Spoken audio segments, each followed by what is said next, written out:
More news about the response of ham radio and how ham radio operators are helping and assisting in times of crisis during the Russian invasion of Ukraine, with the war ongoing in Europe right now. Stay tuned.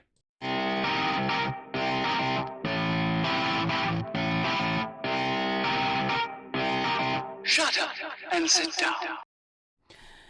Ham Radio 2.0 reviews, news, and how-tos of things that are new in amateur radio. This is definitely a news segment. This is a follow-up of the video I posted last week that talked about how ham radio operators were responding to the Russian invasion of Ukraine. Now, I really appreciate all of the comments coming back through, and I want to make something clear that, yes, the United States did experience a restriction of amateur radio during World War I and World War II, but World War II was 80 years ago.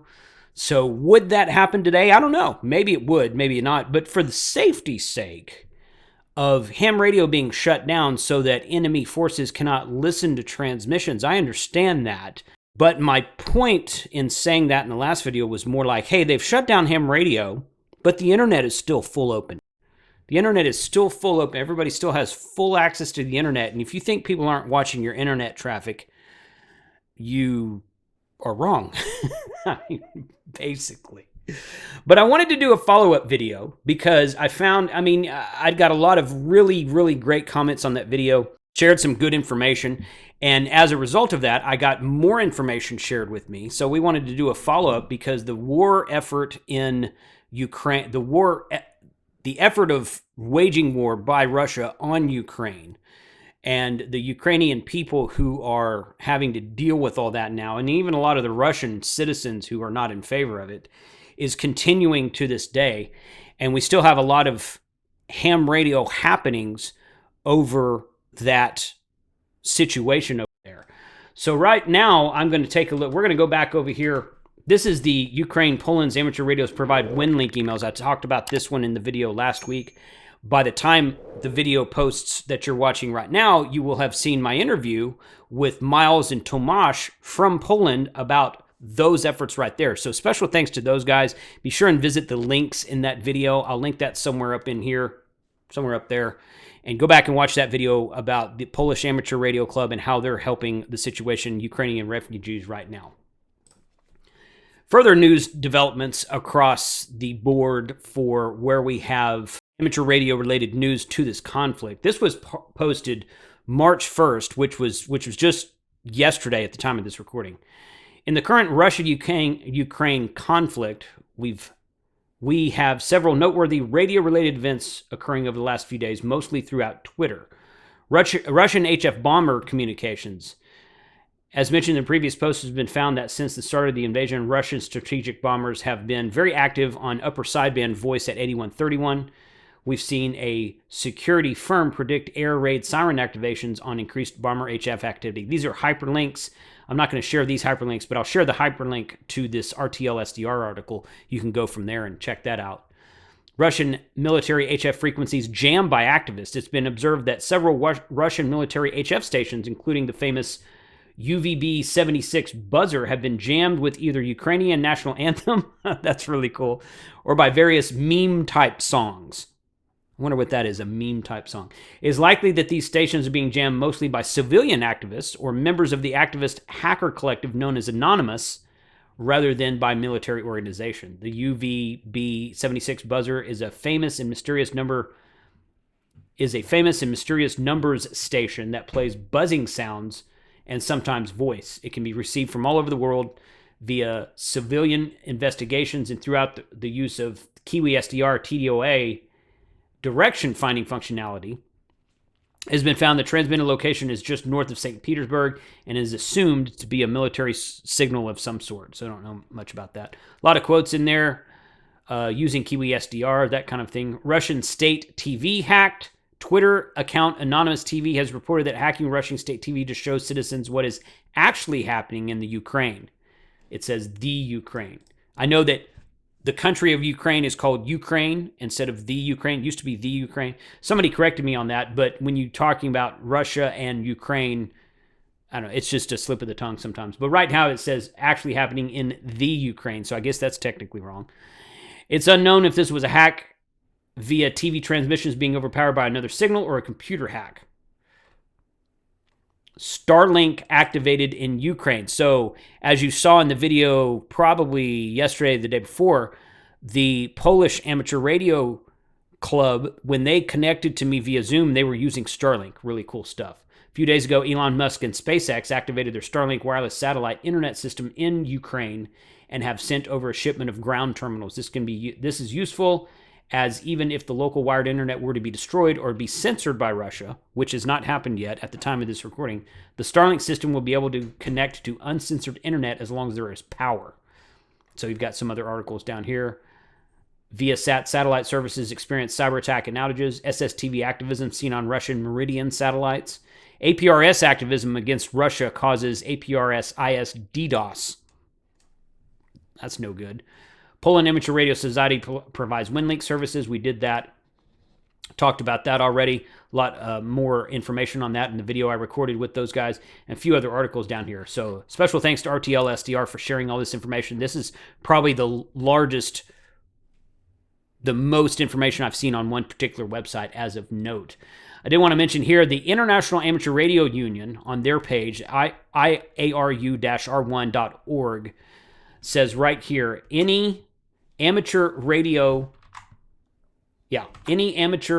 currently transmitting from Ukraine, see, I did it again, the Ukraine, transmitting from Ukraine is risking his or her life. If you hear a Ukrainian station, do not broadcast its call sign, location, or frequency, whether on the band, in a cluster, or on social media. You may be putting their lives at risk. Several people have come along and asked, what if there's someone out there, can you talk back to them? To my knowledge, there's no restrictions in place right now. Of course, it's going to depend on your country and your IARU region, but there's no restrictions in place from talking back to Ukrainian amateur radio operators, but they have been restricted from talking basically transmitting RF.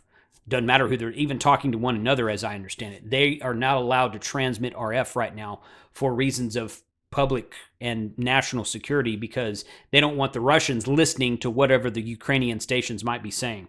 So that's just how it is. As a response to that, this was pretty cool here. So hopefully you guys saw the interview I did with M17. I've had them on the live stream a couple of times, and I interviewed them back at Orlando Hamcation a little bit a couple weeks ago.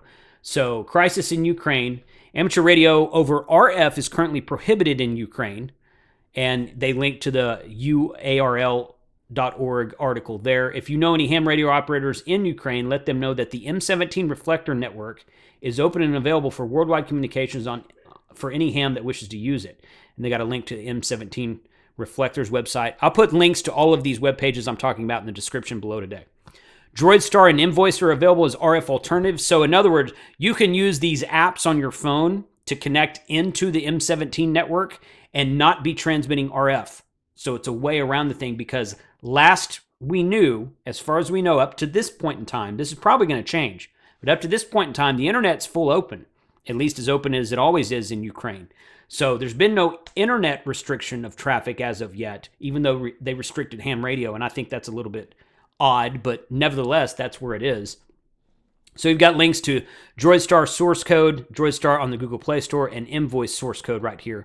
The M17 reflector, M17-POL on modules B and D, and currently linked to the repeaters in Poland. You got links to those right here. Stay safe. So special thanks to the M17 radio guys for posting that information and allowing the use of their great digital voice technology to allow communications into and out of that area. A couple other posts I saw on Twitter. I think Josh from the Ham Radio Crash Course shared these, and I saw him shared one other place as well.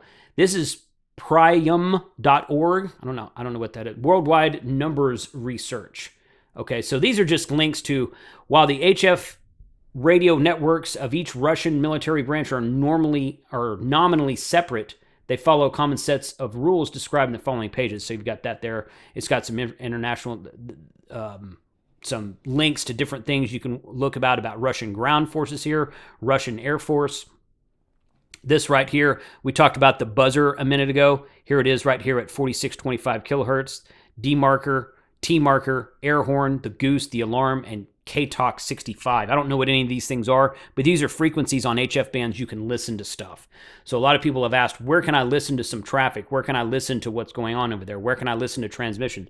This answers some of that. This is not a complete list, but it does answer some of that. Southern Military District, the PIP is on these frequencies. The Squeaky Wheel, Vega, and Baron 78 is all on these frequencies. In the Russian Air Force, there's links to 3 different links there for the Russian Air Force. And the last page here is this HF Underground board. And it says shortwave, I like this name, shortwave pirate radio in North America and around the world, and other things that go bump in the night. That's pretty cool. So hfunderground.com, I think I said .org, hfunderground.com board, and there's, in fact, I should refresh that because this is a live forum board. There's different things in here about RU airmail right here, 4261 lower sideband. No one copying Russian Air Force Army still. 6991 kilohertz USB phone. Russian Air Force question mark 8131 upper sideband at 1806 UTC. Ukraine conflict HF frequencies. That's pretty cool. Okay, he's asking. He's asking for Ukraine. Okay, I'm monitoring via the Plonsk, Poland, Kiwi SDR, found the following active frequencies for Russian military near Ukraine. Near or in Ukraine.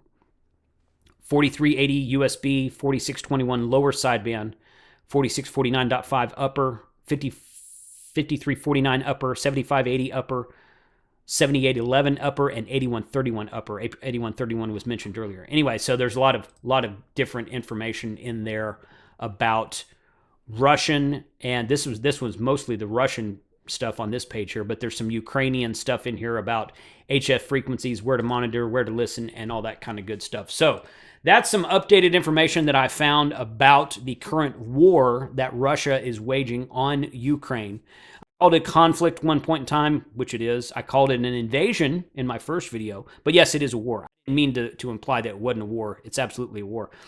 And just check the links in the description below and check out the interview. If you haven't seen it yet, check out the interview I did with Miles and Tomasz from Poland and how you can help those efforts over there for humanitarian aid, relief, refugee status, and helping ham radio operators around the world. 73, and everyone stay safe out there.